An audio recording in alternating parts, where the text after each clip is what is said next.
Now, let me ask you this. Ano na ho nangyari doon sa pinapasoli naman sa iyo ng Commission on Audit noong 2015 nung ikaw ay Board of Director ng PhilHealth? Umabot sa 1,760,000 na mga bonus at allowance ang pinamudmud ninyo sa mga sarili ninyo dyan sa PhilHealth bilang mga opisyal. Ipaliwanag mo nga, ha? May approval ba ng palasyo yon? Nabigyan nyo ng mga bonus yung mga pagmumukha ninyo? Ha? Nung ikaw ay Board of Director yan, inaprubahan mo, isa ka sa mga nag-aproba? Pinapasoli na sa inyo ng COA. Hindi ninyo sinusoli yung sayo na 1.76 billion.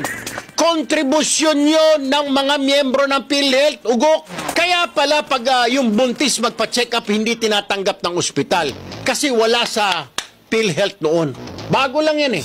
Nung maupo na si Duterte, pwede na yung buntis gamitin yung kanyang PhilHealth para makapagpa-check up. Nung panahon ni Pinoy, bawal. Paano bawal? Paano? Kagaya niyang kontribusyon. Oh, ginamit niyo pang bonus sa mga sarili niyo, mga hinayupak kayo. Bibigyan niyo ng ang lalaki na ng sweldo niyo, bibigyan niyo sarili niyo ng mga bonus allowance. Sige nga, Senador Ontiveros, sagutin mo nga, ma'am. Pinapasoli na sa inyo ng COA, subalit hindi pa ninyo sinusoli. Bakit, ma'am? Quits na lang ba? Dahil senador ka na.